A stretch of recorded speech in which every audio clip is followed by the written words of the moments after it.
Quelles sont les principales erreurs commises par les hommes lorsqu'ils choisissent une femme? Ça, c'est encore autre chose. Ils cherchent une femme parfaite. Ils recherchent la beauté avec leurs yeux. Ils cherchent une femme avec un certain look. Mais ce n'est pas l'apparence. C'est l'intérieur. C'est ce que vous avez à l'intérieur qui compte. Quoi qu'il arrive, il faut s'aimer soi-même avant toute chose. Tu dois pouvoir te regarder dans le miroir et te dire « Je t'aime. Je m'aime. » Vous comprenez? Et les hommes, et les femmes aussi, elles veulent trouver ce type qui est grand, beau, avec beaucoup d'argent. Beaucoup de femmes cherchent ça. Plutôt que de chercher à l'intérieur, dans le cœur de l'homme, dans le cœur de la femme. C'est ça qu'il faut chercher, la bonté. Je veux quelqu'un qui prenne soin de moi. Ma femme va prendre soin de moi. Elle vieillira avec moi, me préparera de bons repas, s'assurera que je vais bien, que tout va bien pour moi. Je veux quelqu'un qui fasse cela. Je ne veux pas une femme qui se préoccupe uniquement d'elle-même et qui ne se soucie en aucun cas de moi. Qui ne se soucie pas de ce qu'elle peut m'apporter, parce que c'est ça le problème. Vous devez regarder à l'intérieur de la personne, chercher la bonté du cœur d'une personne.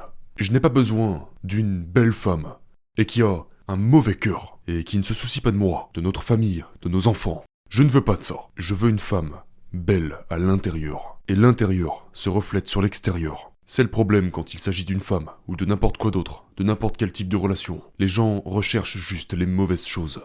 Vous savez, ils recherchent avec leurs yeux, ils prêtent attention à une apparence. Ce n'est pas ce que je recherche. Ce que je recherche, c'est la bonté d'une personne.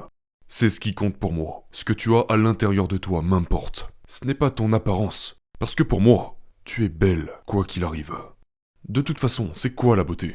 Je comprends pas ça. C'est quoi tes yeux, tes cheveux, ton corps? C'est quoi tes yeux sont beaux, tes cheveux sont beaux, ton corps est beau, qu'est-ce que c'est? Ça c'est juste ce que l'on voit, ce que l'on ressent.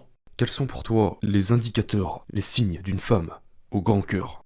Qu'est-ce qui te permet de savoir que c'est une femme bien? Oh, eh bien, une femme au grand cœur, c'est très facile à reconnaître. Par exemple, c'est une femme qui s'intéresse sincèrement à comment vous allez, qui s'assure que vous ayez un bon repas, que vos vêtements soient bien entretenus, que nos enfants sont bien pris en charge. Une femme qui vous respecte. C'est ça une bonne personne. Vous savez, ce n'est pas quelqu'un qui se préoccupe uniquement de son apparence ou de ce qu'elle veut pour elle. C'est une femme qui s'inquiète de ce dont son mari a besoin, de ce qu'il veut, vous savez, qui se soucie du fait que son mari soit bien nourri. Et en retour, vous allez faire la même chose. Vous savez, action et action, et vice-versa. Si tu fais le bien pour moi, alors je ferai le bien pour toi. Si tu me donnes le mal, pourquoi voudrais-je te donner le bien? Vous voyez ce que je veux dire? Et pour moi, c'est la plupart des erreurs que les gens commettent. Quand j'étais plus jeune, tu disais souvent que tu n'avais pas besoin d'une garce inutile. Eh bien, évidemment que je n'ai pas besoin d'une femme inutile. Je veux dire, vous savez, et quand je dis une femme inutile, je parle d'une femme qui ne se soucie pas de vous. Une femme qui ne veut rien faire. Une femme qui veut juste s'asseoir et être belle, ou je ne sais quoi d'autre. Et disons les choses telles qu'elles sont. Je ne parle pas seulement des femmes. Je parle également des hommes.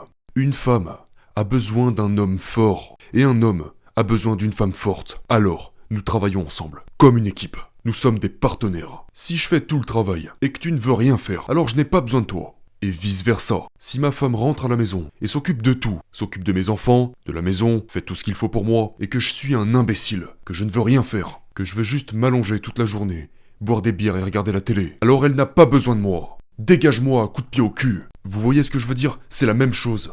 Si j'ai une femme, que je rentre à la maison, et que je vois mes enfants qui courent partout dans la maison, qu'ils ont la merde au cul, que tout est en bordel, que ça schlingue, que c'est le bordel, que rien n'est fait, qu'est-ce qu'elle fait toute la journée à la maison? Elle se préoccupe d'elle-même, de ses cheveux, etc. Bien sûr, quand je franchis la porte, elle est magnifique, bien coiffée, belle tenue, ongles entretenus, mais ça rime à quoi tout ça? La santé de ma famille m'importe plus que ton apparence, ma belle. Aujourd'hui, les hommes s'inquiètent du fait d'avoir une belle voiture. Ils ne s'inquiètent pas de leur famille. N'est-ce pas? Votre femme a besoin de vous? Non? Alors elle vous dégage. C'est normal, ça marche dans les deux sens. Il faut travailler ensemble. C'est tout ce qu'on doit faire ici. Vous savez, vous devez trouver une femme qui va travailler avec vous. Et si elle ne travaille pas avec vous, alors vous n'avez pas besoin d'elle. Et il faut voir les choses de la même façon. Vous devez faire ce qu'il faut pour votre femme.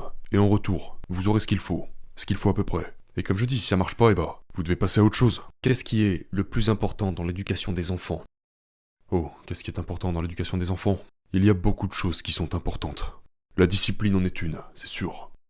La responsabilité. Il faut donner des responsabilités à ces enfants. Et vous, en tant que parent, vous êtes un exemple pour vos enfants. Donc, tout ce que vous faites, vos enfants le feront. Si vous vous levez tous les jours, que vous travaillez dur, que vous êtes un bon père de famille. Vos enfants verront que vous êtes un bon père, bosseur. Tu t'occupes de ta famille, tu rentres à la maison, tu aides tes enfants à faire leurs devoirs. Vous devez être là pour vos enfants, tous les jours. C'est très important. Vous savez, une famille, c'est du travail. Et si vous n'êtes pas prêt à travailler pour garder votre famille unie, alors vous n'avez pas besoin d'avoir une famille. Si vous êtes paresseux et égoïste, alors n'ayez pas de famille. Ce n'est pas pour vous. Il faut être prêt à se lever tous les jours. Et à travailler. Travailler à l'extérieur de la maison, travailler à l'intérieur de la maison. Le travail est illimité quand on a une famille. Illimité jusqu'à votre mort. J'ai une famille aujourd'hui, je travaille toujours pour ma famille. Parce que maintenant j'ai des petits-enfants. Vous savez, et je veux que mes petits-enfants soient forts. Je veux qu'ils voient que leurs parents sont forts, que leurs grands-parents sont forts, pour que ces enfants, et les générations suivantes, soient encore plus forts. Il est donc très important que vous vous leviez chaque jour, que vous travaillez pour votre famille et votre épouse. Et vos enfants verront ça. Ils ressentiront votre énergie. La discipline est un gros morceau. La responsabilité, le respect, c'est indispensable. Vous savez, cet homme me respecte aujourd'hui, et me respectera toujours. Tous mes enfants me respectent, parce que je leur ai montré le respect. Je leur ai montré ce que ça nécessitait, d'être fort. Vous ne pouvez pas être faible avec vos enfants. Vous devez avoir un amour fou pour eux. Tout le monde veut que son enfant soit heureux, comprenez ? Je veux que mon enfant soit heureux. Mais on ne peut pas l'être tout le temps. Et tu ne seras pas heureux tout le temps, mon fils, parce que tu dois suivre mes règles. Et sache que ça va être très inconfortable pour toi si tu ne suis pas mes règles.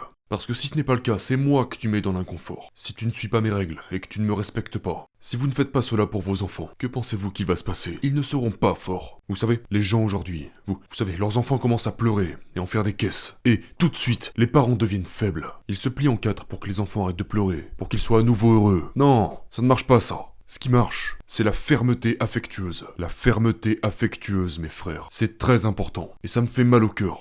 Ça fait mal, c'est douloureux de voir ces enfants souffrir. Vous savez, et tout de suite vous voulez devenir faible. Non, il faut rester fort pour que cet enfant devienne fort.